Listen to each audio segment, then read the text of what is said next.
โอเคครับพร้อมโอเคครับแนะนำตัวหน่อยครับสวัสดีครับชื่อพัดนะครับเล่นคีย์บอร์ดแล้วก็กีตาร์ ชื่อเจือกครับเล่นเบสครับ ครับชื่อกราฟครับร้องกับกีตาร์ครับ ชื่อโดมครับตีกลองครับ อยากให้เล่าว่าการเดินทางจากอัลบั้ม My Pop Dog เนี่ยจนมาถึงแบบว่าถึงปัจจุบันเนี่ยมันเป็นมายังไงบ้าง ช่วง My Pop Dog รู้สึกตอนนั้น ผมก็ทำเพลงคนเดียวนะครับแล้วก็มาเจอพี่เจือกทักมาตอนนั้นช่วงนั้นพอดีแล้วอัลบั้มนี้แหละครับที่ทำให้พวกนายรวมวงกันเพลงไม่เป็นจริงที่พี่เจือกทักมา ตอนนั้นมันต้องมีงานเล่นก็คือ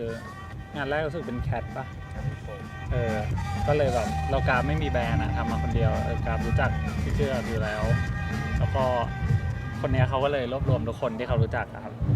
อยากให้พี่กราฟเล่าด้วยว่าอัลบั้ม Independent พวกนายบายกราฟเนี่ยอันนี้คือยุคแรกสุดของผมเลยก็คือเป็นช่วงที่แบบลองแต่งเพลงของตัวเองครับก็จริงๆมันมีก่อนอัลบั้มนี้มันมีเพลงแรกในชีวิตผมที่ผมแต่งไว้แต่ไฟล์มันหายไปแล้วก็เลยทำต่อมาเรื่อยๆช่วงนั้นเป็น 2013 ครับอายุประมาณ17-18 ครับผมใช่2013ไอ้พวกนายแบกกราฟอะครับตอนนั้นเรารู้สึกว่าแค่แบบอินกับพวกดนตรีอะคูสติกแล้วเราแบบไม่มีสกิลพวกด้านมิวสิกโปรดักชันเท่าไหร่ตอนนั้นเราก็มั่วๆไปครับจนไปศึกษาหรือเจอพวกพี่ป่านพี่เจือกเนี่ยพี่ป่านพี่พัดเนี่ยแหละครับก็แชร์ไอเดียกันแล้วก็พัฒนาซาวด์มาเรื่อยๆเริ่มมีกองมีซินอะไรมาเรื่อยๆจนเป็นอัลบั้มต่อมาจากพวกนายแบกกราฟครับถ้าพวกนายแบกกราฟมันจะเป็นอะคูสติกอย่างเดียวใช่แต่ผมชอบเนื้อเพลงมากเลยนะมันจะมีเพลงอะไรรถไฟไปไปไหมไปกับฉันทางรถไฟอะไรทุกอย่างนะครับใช่จำชื่อเพลงได้เพลง เจ ยา อของ ว แรครับปีลึกจัง ลึกมากผมแบบมันเท่มากกว่าพอมันเป็นโฟล์คเป็นแล้วแบบว่าเนื้อเพลงมันชัดขึ้นเนาะมันเป็นช่วงที่ผมสนุกกับการทำเพลงพอมีทำเพลงของตัวเองได้แล้วใช่ไหมครับแล้วเริ่มสนุกพอเริ่มสนุกเราก็ทำต่อไปเรื่อยๆเรามีไฟแล้วก็ไปเรื่อยๆจนมันพัฒนาจนเป็น My Pop Dog เป็น Morning Day เป็นจน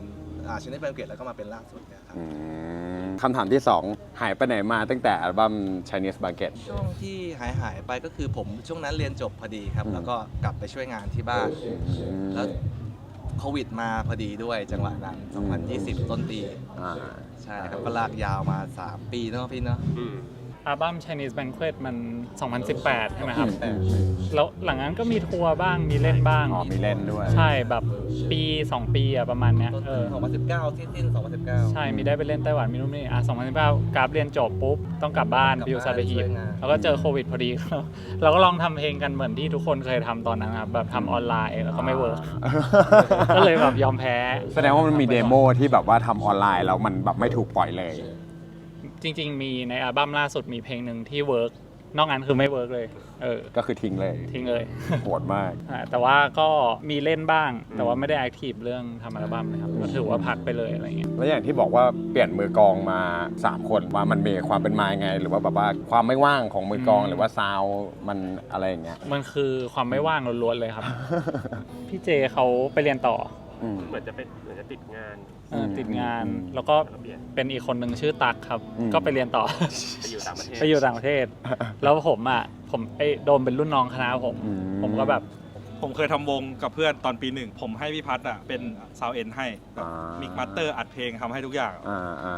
แล้วเหมือนวันหนึ่งอยู่ดีเขาก็หามือกลองโฟกนายแล้วเขาก็แต่ว่าเขาทักผมมาแต่เขาโพสหา ผมก็ไม่รู้ทำไงผมก็เลยตอบรับไปผมว่าแบบหวานไปก่อนแต่ว่าจริงๆเล็งโดมไว้เพราะว่าแบบเห็นน้องตีได้อัดด้วยแล้วแบบรู้สึกว่าใช่อะไรเงี้ยงานแรกที่ชวนโดมมาเล่นคือเล่นเปิดให้ Turnover ที่บาวสโตนแล้วโดมกับกราฟก็เรียกกันว่าเรากับนายแบบเกรงใจไม่รู้จักกันกราฟเรียกว่านายนี่ พอผมก็ได้ฟังบั้มใหม่เนาะRainbow Safari Polycotton เนี่ยมันก็มีความไซเคเดลิกมากขึ้นหลังจากแบบว่าผมฟัง2บั้มแรกก็รู้สึกว่าแบบเป็นเซิร์ฟป๊อปประมาณนั้นเนาะแต่ว่าทำไมเราคัมอัพวิดแบบ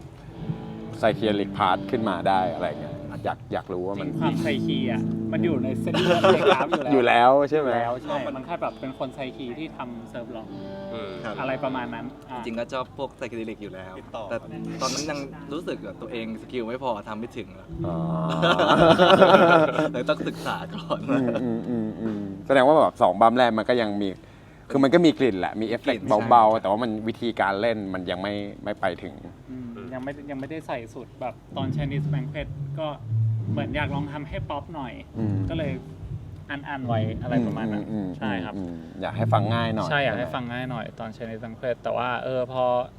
ผ่านไป2 ปีเจอโควิดก็อยากทำอะไรที่มันสาแก่ใจบ้างก็ มันๆ ก็เลยใส่เลยใช่ แล้วผลตอบรับออกมาเป็นไงบ้างครับ ผมว่าคนที่เหวอก็มี แต่ว่า คนที่ชอบก็มีแต่ว่าก็ถึงดีอะไรอย่างเงี้ยผมก็แฮปปี้แล้ว ใช่ ขอแค่แบบมีคนชอบ ใช่ส่วนตัวผมชอบ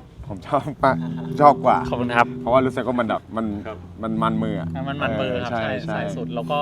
จริงๆที่อยากเล่าก็คือมันมีเดโมมาอยู่แล้วอัลบั้มเนี่ยกราฟก็แบบเนี่ยหายไป2 ปีก็มีทำคนเดียวมาบ้างคือฟงนายอ่ะเดโมเกือบทุกเพลงขึ้นจากกราฟหมดเลยใช่จะเป็นแบบ พาร์ทเลยเนาะ ใช่มันจะเป็นแบบเรียกว่าอะไรเหมือนเป็นภาษาเหมือนเป็นวิธีเล่าเรื่องของกราฟอะไรเงี้ยครับก็ขึ้นมาจากกราฟก่อนแล้วก็ไอเรนโบว์ซาฟารีอ่ะมาเจอกันที่ห้องผมที่สตูดิโอแล้วก็อยู่ด้วยกันตอนสงกรานต์ปีที่แล้ว 5-6 วันประมาณนั้นครับแล้วก็ดื่มกระท่อมกันอย่างหนักหน่วงครับ โคตรดี ใช่ก็ช่วงนั้นเห่อะครับก็ตามนั้น ฉลองถูกกฎหมาย ถูกกฎหมาย แล้วก็ นั่งยันกันเลยถึงเช้า ตื่นมาคนนี้เอาแล้วครับ วันนี้สั่งเปล่า โคตรดี แต่ตอนนี้ทุกคนคลีน ผ่านช่วงปวดกระดูกมาแล้ว ใช่ก็ซัดกันเสร็จใน 5-6 วันนั้นเลยแบบทั้งอัลบั้มใช่เหมือนเป็นวันช็อตของเราด้วยเนาะแบบว่า ไม่ค่อยว่าง ไม่มีใครว่างเลย มันมี2เซสชั่นเหมือนเซสชั่นหลักอะคือ5 วัน 5 วันสงกรานต์คือเซสชั่นหลักแล้วจะมีเหมือนเซสชั่นเก็บตกอีกรอบหนึ่งครับ ก็มานอนด้วยกันเหมือนกันเหมือนเดิม แต่ว่าเก็บตกแบบว่าเก็บรายละเอียด กี่วัน ใช่ไม่กี่วัน ก็คือทำเสร็จเร็วมาก ก็เหมือน2บัมนี้ mindset มันแบบคนละโลก คนละโล อื ก มแสดงว่า5วันแบบที่หมกตัวกันอยู่ด้วยกันนี่คือแบบว่าไอเดียอะไรมาจับขยำใส่ให้หมดเลย หลายๆอย่างก็วันเทคป่ะ ก็เหมือนเปิดแล้วก็แจมแล้วก็อัดไปเลยกดอัดไปเลยอะไรอย่าง ผ เงี้ย มจะได้ยินผมจะฟังเดโมทุกอย่างฟังด้วยกันแล้วก็ไฟล์เดโมอ่ะจะไม่ได้อยู่ที่ผมคือเหมือนผมได้ฟัง2 รอบพร้อมกันอะไรเงี้ยเลือกเพลงเสร็จปุ๊บตอนอัดกองอ่ะผมจะต้องอัดคนแรกลงเลยในเดโมก็คือเปิดแล้วซัดเลยหมายถึงเขาก็จะบิวแบบว่าเอาอย่างนู้นเอาอย่างนี้เลย เอาอย่างนี้เอาอย่างนี้ มีอีกนิดนึงอะไรอย่างเงี้ยแล้วก็นั่นแหละครับมันก็จะแบบผมว่ามันก็แสดงออกมาสื่อออกมาคือมันก็ดิบประมาณนึงใช่แต่ว่ามันเป็นดิบแบบถูกเรียบเรียงมาเสร็จตั้งแต่แรกมันก็เลยไปได้ไวมันก็เป็นแบบแฮปปี้แอคซิเดนต์หรืออะไรที่เกิดขึ้นก็อยู่ในเพลงหมดใช่ มันเหมือนย้อนกลับไปทำเพลงแบบยุคแบบ แจมใน โอ ห้อง จี ซ้อม เนาะ ใช่ ใช่ สนุกดีครับ อัรวมอะไรพวกเนี้ยใช่ไปต่อครับก็คือคำถามที่ 3 คือ MV ของวงอ่ะมันมีความแบบผมว่า MV มันมีกลิ่นไซคีมาก่อนตัวเพลงด้วยซ้ำอะไรเงี้ยทั้งสีทั้งแบบว่ามุมกล้องหรือว่าอะไรก็ตามเลยใครในวงเป็นคนต้นคิดหรือว่ามีอินสปายร่วมกันหรือว่ายังไงครับ จริงถ้าในอัลบั้มเนี้ยมันมาตั้งแต่ตอนคุยชื่ออัลบั้มปะคือกราฟให้คีย์เวิร์ดมาว่าอยากได้อะไรที่มันเป็นแบบคือมันจะมีแนวของวิชวลแบบหนึ่งที่มันเป็นอิลูชันนะครับที่เรามองไปแล้วจะตาลายทริกสมองให้แบบรู้สึก Pop art ที่แบบ ใช่ใช่แล้วมันก็รีเลทกับความไซคีเดลิกอยู่แล้วทีเนี้ยเราก็คุยชื่ออัลบั้มก่อนปะไอ้กราฟบอกว่านึกถึงสายลุงแล้วแบบก็นั่งคิดกันแบบเรนโบว์แล้วก็ตึ๊ดต่อมาจนเป็นเรนโบว์ซาฟารีโพลีคอตตอนนะครับแล้วก็พวกนายเวลาทำงานกับวิชวลอาร์ติสต์คนอื่นนะครับจะเลือกคนที่แบบคิดว่าคาแรคเตอร์ถูกแล้วก็ปล่อยให้มันเป็นความคิดเขาเลย เรามีโยนโจทย์ให้เขาบ้างไหม ก็กราฟบอกแค่ว่า illusion มั้ย นิดหน่อยครับก็แบบอย่างหน้าปกอัลบั้มก็อยากให้แบบ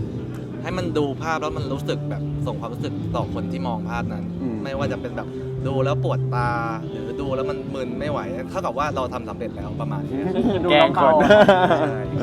ก็ได้ปกมาก่อนMV ก็มันจะมีในอัลบั้มนี้มีที่กราฟทำเองด้วย ก็จะเป็นพวกแนวฟุตเทจตัดเป็นแบบฟุตเทจปกติผมจะเป็นคนชอบ MV แนวฟุตเทจอยู่แล้วครับเอามายำเอามาซ้อนเอามาทรานซิชันกันใส่เอฟเฟกต์หรืออะไรต่างๆเนี่ยผมจะชอบแนวนั้นแล้วส่วนใหญ่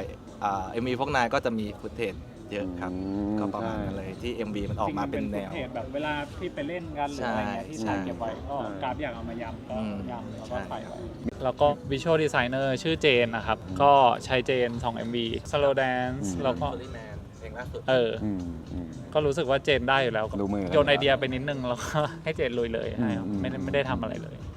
ครับ appreciate งานเขาแล้วก็ให้เขาทำ มีหนังอะไรที่เป็นแบบอินสปิเรชันหรือว่าแบบวิดีโอหรือว่าอาร์ติส ต้องกราฟเลย อยากรู้เห หนั มือนกัน เด็กฟิล์ม จริงๆ ถ้าหนังมันก็ จริงก็มีพวก French New Wave อืม แล้วก็หนังจีน หนังจีน ถ้าเมื่อก่อนอะชอบดูหนังกำลังภายใน เพราะว่ามีพวกซาวด์บรรเลงจีนๆอะส่วนใหญ่ก็เป็นหนังพวกตระกูลของโจชิงฉือที่ผมชอบดูเมื่อก่อน มันเพลงเขาก็ดีนะครับ เพลงฉากแอคชั่นหรืออะไรมันก็ทำบรรเลงดี ผมก็ติดตรงนั้นมา แต่มันก็ติดภาพมาด้วย ใช่ ใช่ไหม ใช่ครับ น่าสนใจ มีคนบอกว่าเพลงโฟกนายเชียงใหม่มาก คิดเห็นยังไง จริง มีใครเป็นคนเชียงใหม่ไหมครับ ๆ มันอยู่ใน DNA ของ อ่า เขา พ่อผมเป็นคนเชียงใหม่ครับ อ๋อ ก็คือฝั่งพ่อจะเป็นคนฝั่ง อืม เชียงใหม่หมดเลยครับแต่ว่าผมไม่ได้โตที่เชียงใหม่นะครับ อืม ก็จะไป อืม ไปมาหาย่าแต่ไม่ได้อยู่ที่เชียงใหม่ แต่ผมก็ไม่ทราบเหมือนกันครับ ผมว่ารากผมไม่แน่ใจเหมือนกันนะอันนี้เดาเอาเอง แต่ว่าอย่าง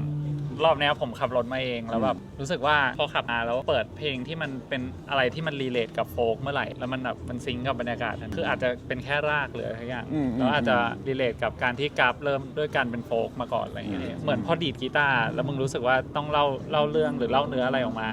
มันจะได้ติดกลิ่นนี้ละ อืม อันนี้สรุปเอาเอง อืม คิดว่า ก็จริงแบบว่าเหมือนอินดิเพนเดนต์ทั้งเซตอ่ะ ผมก็รู้สึกว่าเป็นโคตรเชียงใหม่เลยอะ กราฟก็ฟังเครื่องเสียงไงกราฟก็ฟังเพลงมาจากพ่ออยู่ดี ใช่อย่างญาติผมฝั่งย่าคือญาติเขาจะเป็นพวกหางเครื่องอะ อ๋อ ใช่อยู่ในวง พออยู่ห่างเครื่องเขาก็จะอยู่กับแบบแล้วก็ต้องฟังเพลงอยู่แล้วมีเครื่องไว้ ผม ฟัง ก็ เพ โด ล น ง พ่อกล่อมเพลงมาตั้งแต่เด็กด้วยอะไร หรอ ด้วยบน เช่น รถ เช่น เขาฟังหลายแนวฮะฝั่งสากลก็มีเลสเซปินมีพวกแบบแนวฮาร์ดล็อกอย่างวงไทยก็คาราบาวภูมิพงษ์ติดอะไรพวกนี้ ใส่คีย์นี่ได้มาจากพ่อ น่าจะมาเองแหล้ว